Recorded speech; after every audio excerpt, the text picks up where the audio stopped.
Si vous êtes là, ça veut dire que vous aimez les animés. Enfin, je pense, hein, sinon vous vous êtes égaré. Du coup, les fans que vous êtes ne seront certainement pas contre de voir des animés vraiment cool, et ce, de manière totalement gratuite.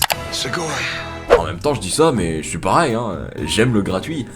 Ouais, enfin c'est surtout parce que t'as pas vraiment le choix, t'es pauvre. Ouais, n'importe quoi, hein, je peux te dire... Ah oui, si, effectivement, si. Et ça tombe bien, parce que je sais pas si vous vous souvenez, mais il y a quelques mois, je vous avais donné 3 films à voir. 3 films que j'avais qualifiés de somptueux, et qui, d'après vos retours, vous avez plu à vous aussi. Du coup, je me suis dit qu'il était peut-être temps de vous parler de 9 autres films que j'ai regardés il y a peu, qui m'ont bouleversé de par leur beauté, mais également transporté de par leur scénario si enivrant. Et comme vous aurez certainement pu le voir dans le titre, les animés que je vais vous proposer ici seront à voir de manière totalement gratuite et totalement légale. N'ayez donc pas peur que la police débarque chez vous en pleine nuit vous accusant d'avoir regardé un animé illégalement. Quoi, y'a que moi qui ai peur de ça? Eh, ça se peut, je vous ferai dire. Hein. Ouais, parce que tous ces animés seront disponibles sur le site de France TV. Vous aurez juste à créer un compte pour accéder au contenu, et une fois fait, vous aurez accès au contenu de manière totalement gratuite. Vous pourrez même alterner entre les versions originales et les versions françaises. Bon, c'est pas une vidéo sponsorisée, hein, c'est juste que j'ai vu passer le bon plan sur internet et que je me suis dit que ce serait cool de faire une vidéo sur les animés présents sur ce site. Oui, je suis quelqu'un de plutôt généreux, oui. D'ailleurs, ne vous retenez pas de faire mes louanges en commentaire, hein. Pauvre et narcissique. Ah bah on aura tout vu. Mais avant de commencer, dites-moi en commentaire quel est votre meilleur top 5 des films animés que vous ayez vu jusqu'à maintenant. Personnellement, je vous donnerai le mien dans la vidéo, donc restez à l'affût. Bref, sans plus tarder, commençons avec le premier film en question. Et on commence avec Hirone Hime Shiranai Watashi no Monogatari, réalisé par Kamiyama Kenji, mêlant action, aventure, drame et slice of life pour une durée totale de 1h50. L'histoire nous emmène en 2020. Bon, techniquement, ça aurait dû se passer dans le futur, mais au final, pour nous, c'est le passé, quoi. On va suivre Morikawa, une jeune fille qui vit à Okayama. Morikawa fait des rêves très étranges, des rêves dans lesquels elle serait une princesse d'un monde mélangeant 2 époques distinctes, une époque futuriste et une époque médiévale. Dans son rêve, elle serait emprisonnée pour avoir pratiqué la sorcellerie, à cause de son pouvoir qui lui permettrait de donner vie à n'importe quel objet. Dans le monde réel, en revanche, Morikawa est une fille tout ce qu'il y a de plus banal. Elle s'ennuie à l'école, a des amis et vit seule avec son père. La jeune fille, ses étranges rêves mis à part, vivait une vie plutôt banale, jusqu'au jour où son père se fait arrêter par la police sans même savoir pourquoi. C'est alors que Morikawa, accompagné de son ami Morio, fera tout son possible pour le libérer. Mais pour ce faire, la jeune fille devra franchir la frontière de l'irréel et comprendre le mystère de ses rêves insensés. Franchement, j'ai adoré Hirone Hime. Bon, par contre, je vais être honnête avec vous tout de suite, quelquefois le scénario est un peu frustrant. Ouais, même si l'histoire n'en reste pas moins magnifique, le problème c'est qu'à certains moments, il manque certaines choses. Des choses qui font qu'on n'arrive pas à comprendre telle ou telle intrigue. Mais malgré ça, le scénario principal de l'anime reste tout à fait compréhensible. Et honnêtement, je l'ai même trouvé incroyable de par sa façon d'aborder le mélange entre le réel et l'irréel. Ouais, on va vraiment avoir le monde des rêves qui va se chevaucher avec le monde réel. Un peu à la Inception. Enfin, un peu plus compréhensible quand même. Non, parce que Inception, il m'a fallu 3 visionnages pour comprendre certaines choses. Oui, je suis plutôt long à la détente, oui. Non, honnêtement, je pense que l'anime pourrait vous plaire si vous êtes fan de monde magique, d'intrigues prenantes, de personnages attachants, mais aussi et surtout de poésie enivrante. Parce que oui, Hirone Hime transporte son spectateur dans un monde bercé de magie.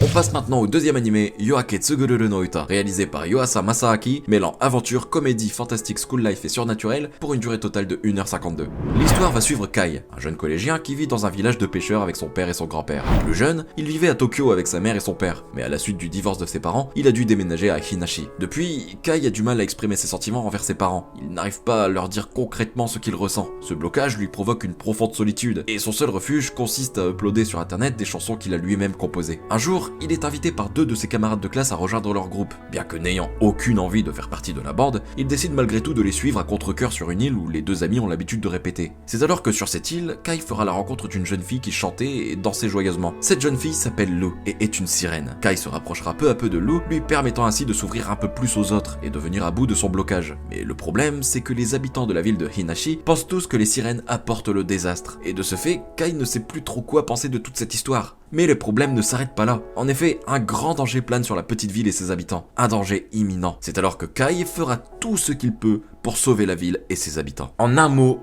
magnifique. Ah, je vous jure, j'ai été ému, hein. L'animé est vraiment transportant. On vit une amitié vraiment unique entre un jeune garçon incapable de montrer ses sentiments et une sirène persécutée à cause de sa différence. Un duo qui est si différent, mais qui au final paraît vraiment complémentaire. Je pense que l'aspect poétique de l'animé ne pourra pas plaire à tout le monde, mais personnellement, j'ai adoré. J'en suis ressorti vraiment touché, et de la façon la plus positive qui soit. Vraiment, cet animé transmet instantanément la joie. Alors si vous êtes dans une petite phase de déprime à l'heure où vous regardez cette vidéo, bah déjà venez me faire un câlin, et ensuite lancez-vous dans cet animé, parce que je vous jure qu'il il vous fera vivre un moment intense, un moment qui vous fera du bien. C'est drôle, c'est doux, c'est enivrant, c'est juste génial quoi. Et aussi, ne vous fiez pas uniquement à la bande-annonce, parce que croyez-moi, l'animé est bien plus touchant que ce qu'elle nous montre.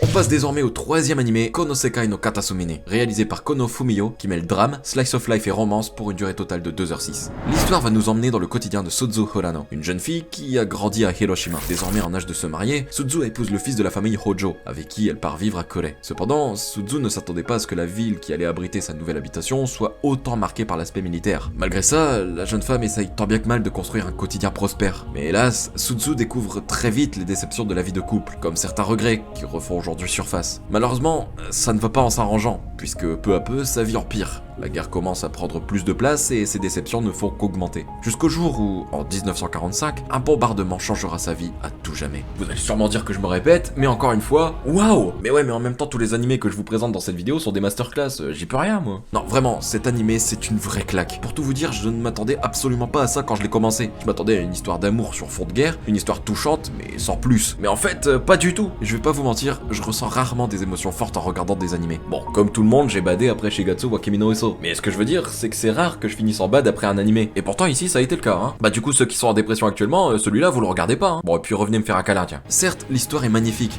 les personnages sont touchants et les musiques n'aident pas à se sentir mieux. Mais ici, personnellement, c'est surtout le côté historique qui m'a touché. Me dire que par le passé, de nombreuses personnes ont connu l'enfer de la guerre, provoquant ainsi la solitude, la tristesse et même la mort. Me dire que l'histoire de Suzu peut tout à fait être tirée de la réalité, bah je vais pas vous mentir, ça m'a vraiment bouleversé. Parce que je vous promets que si vous décidez de regarder l'animé, les sentiments que vous ressentirez tout au long de l'animé seront très nombreux.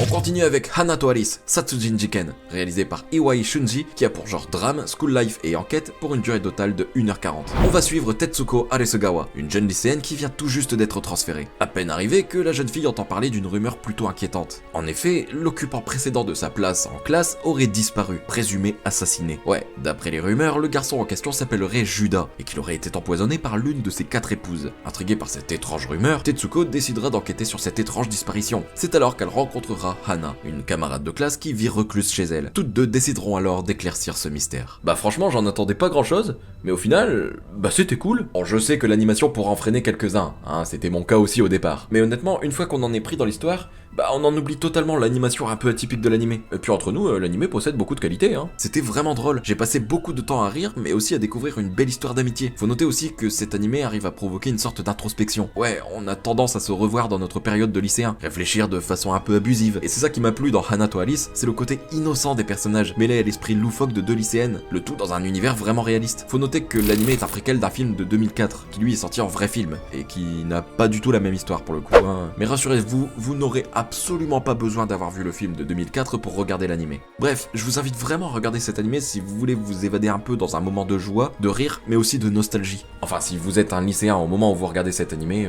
bah la nostalgie va pas être très présente, hein, je vais pas vous mentir. Bref, un animé qui est selon moi trop peu connu.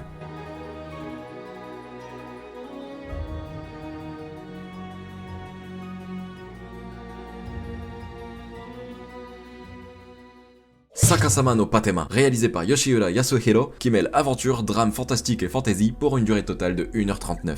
L'histoire va nous emmener aux côtés de Patema, une jeune fille issue d'une civilisation souterraine. Patema, qui rêve d'exploration, passe son temps à faire différentes excursions à travers ces tunnels. C'est d'ailleurs la raison du pourquoi elle se fait toujours réprimander par les autres. Et un jour, lors de l'une de ses nombreuses excursions, elle franchit la zone interdite. C'est alors qu'à la suite de circonstances atténuantes, Patema sera attirée par le ciel. Elle sera sauvée par Eiji, un étudiant qui vit à Aiga, un monde complètement inversé de celui de Patema. Un monde où il est dit que les gens qui vivent dans les tunnels, comme Patema, sont en fait des pêcheurs, et que ceux-ci seront punis en étant engloutis par le ciel. Mais Eiji, lui, veut lutter contre cette propagande, persuadé que les deux peuples ne sont pas si différents que ça. Bien décidés à faire éclater la vérité sur les mondes qui les entourent, les deux jeunes amis graviront tous les interdits au risque de tout perdre. Un film vraiment inspirant. une sorte de quête qui vise à démontrer que la différence de deux peuples ne doit pas faire l'objet de persécution. Je vous promets, ce film est une véritable claque scénaristique, il nous immerge dans son monde, ou plutôt ses mondes, et ce, dès les premières minutes. Les deux personnages sont vraiment attachants, et la symbolique de l'anime est vraiment touchante. Ouais, parce que comme je l'ai dit, ici il est question de différence, de prouver que la différence ne doit pas diviser, mais qu'au contraire, elle peut unir. Et franchement, l'anime gère ce message à la perfection, combattant la discrimination et prônant la paix. Honnêtement, j'ai passé un vrai bon moment devant ce film.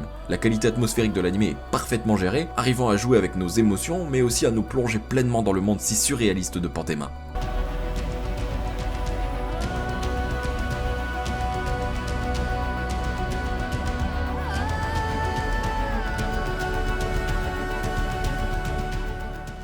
On continue avec Jinro, la brigade des loups, réalisé par Okiura Hiroyuki, qui mêle drame, psychologie, romance et thriller pour une durée totale de 1h42. L'histoire va nous emmener dans un univers alternatif, un univers où l'Allemagne aurait gagné la Seconde Guerre mondiale, et aurait de ce fait envahi le Japon. Fuse est un membre de l'unité spéciale nommée la Brigade du Loup, une unité qui a été créée afin de contrer les rebelles qui se révoltent, prônant ainsi leur opposition au pouvoir. Un jour, Fuse voit une jeune terroriste se suicider devant ses yeux, une vision d'horreur qui le marquera à tout jamais. C'est alors qu'à la suite de ce malheureux incident, Fuse rencontrera la jeune sœur de la victime. Le problème, c'est que celui-ci en tombera amoureux. Les convictions de Fuse, mais aussi ses principes, seront alors mis à rude épreuve. Alors, je sais ce que vous allez me dire. Si, je le vois dans vos yeux. Oui, mais Révor, l'animé est trop vieux, enfin. L'animation ne me plaît pas, j'ai pas envie de regarder. Alors, non, arrêtez ça tout de suite, hein. Prouvez-moi que vous êtes de vrais passionnés, que vous aimez l'animation japonaise non pas que pour la beauté de ses dessins, mais aussi et surtout pour la qualité scénaristique de celle-ci. En plus, c'est le même scénariste que Ghost in the Shell. Je dis ça, je dis rien. Non, parce que si vraiment vous vous limitez à l'animation un peu vieillotte de l'animé, alors vous ferez une erreur monumentale. L'animé est vraiment dingue. Personnellement, j'ai passé mon temps à me demander ce qui allait se passer, ce que Fuse allait décider. Je vous promets, on a toujours l'impression de savoir ce qu'il va se passer, mais en réalité, on n'y est pas du tout. L'animé arrive à surprendre à chaque fois, et rien que pour ça, ça m'a plu en fait. Bon, et puis j'ai aussi aimé parce que le scénario est vraiment intéressant. À la manière d'un What If, la série basée sur Marvel qui explore les univers alternatifs, Jinro le fait pour la réalité. Et si l'Allemagne avait remporté la guerre, qu'est-ce qui se serait passé? Eh bien, réponse dans l'animé. Bref, honnêtement, lancez-vous dans l'expérience de Jinro. Essayez au moins. Et après, vous déciderez si vous voulez continuer ou non. Mais juste, essayez avant de décider. Parce que croyez-moi, vous pourriez vraiment être surpris.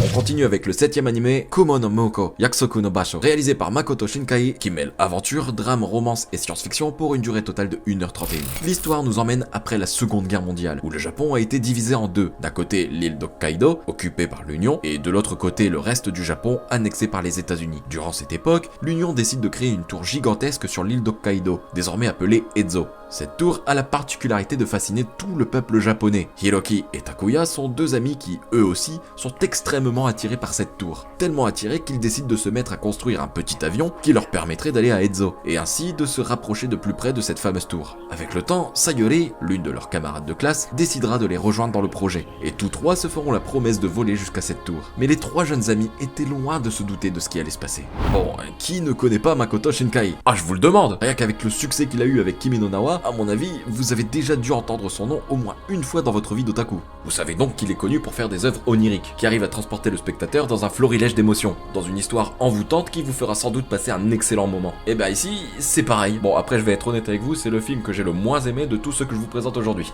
J'aurais peut-être pas dû le vendre aussi bien celui-là. Ouais, le truc c'est que l'animé est vraiment cool, hein. C'est beau, l'atmosphère est parfaitement gérée, les musiques j'en parle même pas, mais le problème, c'est que personnellement, j'ai trouvé que par moments ça traînait un peu en longueur. J'avais l'impression de ne pas avancer dans l'histoire principale. Après, je suis conscient que la lenteur peut jouer un rôle clé sur les émotions ressenties, telles que l'attachement plus profond envers un personnage qu'on prend le temps de découvrir, ou alors le sentiment de légèreté en se laissant porter par une narration à la fois calme et douce. Mais je sais pas, personnellement, j'ai certes été très touché par ce film, mais j'en attendais un peu plus. J'attendais le petit quelque chose qui me ferait dire waouh. Quoi qu'il en soit, ça reste un excellent film que je conseillerais à tous les amateurs de Makoto Shinkai. À mon avis, c'est une œuvre à avoir vue au moins une fois dans sa vie.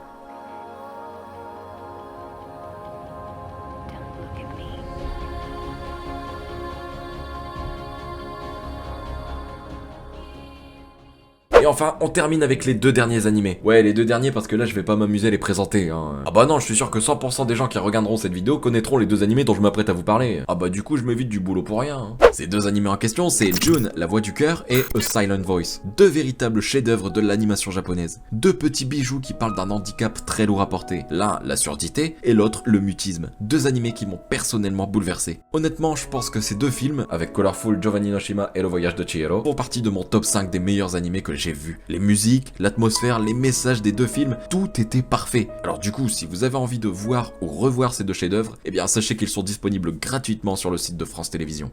Bon, par contre, pour Koen no Katachi, ne tardez pas trop, hein. Ah bah, il est dispo que jusqu'à la fin de l'année. Et ouais, toutes bonnes choses ont une fin, comme cette vidéo. Oh, la transition était parfaite. Bref, voilà ce qui conclut cette vidéo. J'espère que j'aurais pu vous donner envie de regarder certains animés et que peut-être j'égayerai un peu plus vos vacances, hein. En tout cas, si c'est pas le cas, attendez la prochaine vidéo qui arrivera normalement mercredi ou jeudi, je sais pas encore, mais ça devrait arriver avant Noël. Bah voilà, j'ai plus rien à dire. Ciao.